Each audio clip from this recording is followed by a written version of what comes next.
अस्सलाम वालेकुम। Doctor Mohammad Riyaz veterinary clinic and pharmacy चौक शादीपुरा। ये एक भैंस है, इसको पायरोक्सिया फ़ीवर का मसला बना हुआ था। और ये पायरोक्सिया फ़ीवर हम किसको कहते हैं? जब चारा वगैरह जानवर वंडा वगैरह खा लेते हैं तो एकदम नहलाने से या फिर ठंडी जगह पे ले जाने से, हवा वाली जगह पे बांधने से तो अक्सर हमने देखा है ये भैंसों को यानी कि ये पायरोक्सिया फ़ीवर हो जाता है, जिसको हम पंजाबी में हमारे इस इलाके में इसको बुल्ला कहते हैं, बुल्ला पड़ जाना।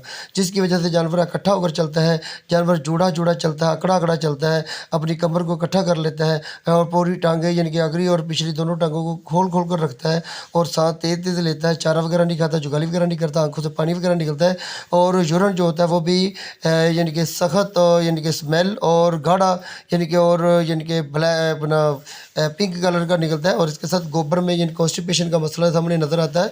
तो हम इसका क्या इलाज करते हैं? हम इसका कीटोजेट और साथ कैरासेल और एंटीबायोटिक के तौर पर ऑक्सीडाइट्रासाइक्लिन और मेप्रासन वगैरह का यूज़ करते हैं। और साथ खाने के लिए हम इनारदाना पुदीना 100 ग्राम, ईस्ट ऑक्सन बैटर 30 ग्राम और मैग्नीशियम सल्फेट 200 ग्राम और आधा किलो गुड़ में मिलाकर इसको खिलाने के लिए मशवरा देते हैं।